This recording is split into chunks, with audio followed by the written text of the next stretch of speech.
নমস্কার বন্ধুরা, কিভাবে রসগজা পিঠা বানাতে হয় দেখুন আপনারা। আমি এখানে ময়দা নিয়েছি 3 কাপ, একটা ডিম নিয়েছি, এখানে কড়াইতে জল দিয়েছি, লবণ দিয়েছি আর 1 চামচ তেল দিয়ে দিয়েছি জলের মধ্যে। এখন চুলা ধরিয়ে দিলাম। জল ফুটে গেলে তখন আমি ময়দা দিয়ে ফ্রাই করে নেব। 2 মিনিট পর ফিরে আসছি। জল আমার ফুটেছে। এখন জলের মধ্যে ময়দা দিয়ে দেব।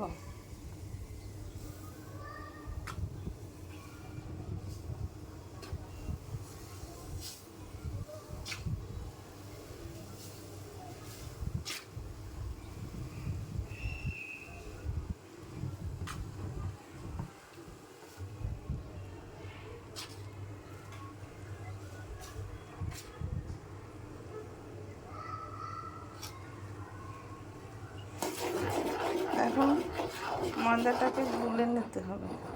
আমি 2 মিনিট পর ফিরে আসি। 2 মিনিট পর ফিরে আসি। আমার আটা সিদ্ধ হয়ে গেছে ময়দা। কারণ এর মধ্যে একটা ডিম দিয়ে দেব ভেঙে, আর 1 টেবিল চামচ তেল দিয়ে দেব। দিয়ে এটাকে ভালো করে ছানতে হবে। 2 মিনিট পর 2 মিনিট পর ফিরে এসেছি। আমার ময়দা ছানা হয়ে গেছে ডিম দিয়ে। এখন এটাকে গোল করে ফুল করা পিঠের আকার বানিয়ে নেব। আমি 2 মিনিট পর ফিরে এসেছি। 2 মিনিট পর ফিরে এসেছি। আমি গোলাকার করে তারপর পিঠার শেপ দিয়ে নিয়েছি। এইভাবে আপনারা দিয়ে নেবেন গোলাকার করে। এখানে আমি চিনি শিরা বানিয়ে নিয়েছি, মানে চিনি দিয়েছি 2 কাপ। তারপর একটু দারচিনি, একটু এলাচ দিয়েছি। আর এটাকে জলটা ফুটবে, তারপরে এটার মধ্যে পিঠা দিয়ে দিতে হবে। এই পিঠাগুলো তেলে ভাজতে হবে। আমি 2 মিনিট পর ফিরে এসেছি। এখানে কড়াই দিয়েছি, কড়াইতে তেল দিয়েছি পরিমাণ মতো।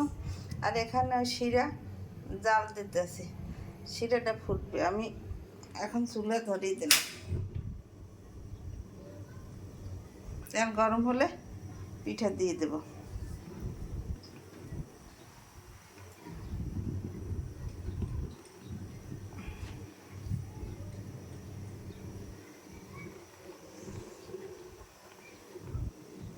এর মধ্যে পিঠা দিয়ে দিলাম।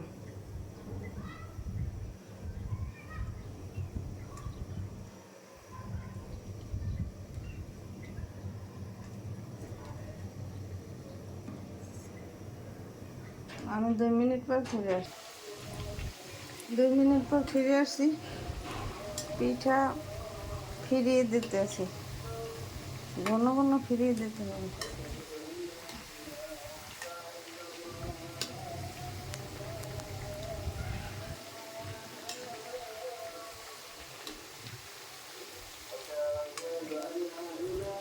এইভাবে করে সবগুলো ভেজে নেব। 2 মিনিট পর ফিরে এসেছি। আমার জল ফুটে গেছে। এখন জলের মধ্যে দিয়ে দিতে হবে পিঠা। এই পিঠা ভাজা হয়ে গেছে। একটা একটা করে পিঠা আমি জলের মধ্যে দিয়ে দেব।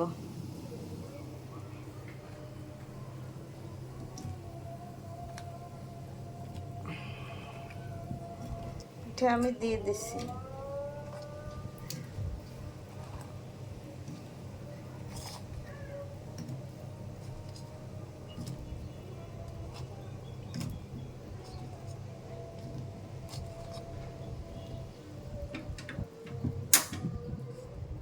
দুই মিনিট পর আমি ফিরে আসছি আবার। 2 মিনিট পর ফিরে আসছি। আমার পিঠা ভিজে আরও ভিজবে, আরও ভিজে ফুলে বড় আকার হয়ে যাবে। এইভাবে রসগজা পিঠা বানিয়ে খেয়ে দেখবেন, ঘরে তৈরি করে খেয়ে দেখবেন, খেতে অনেক সুস্বাদু লাগবে।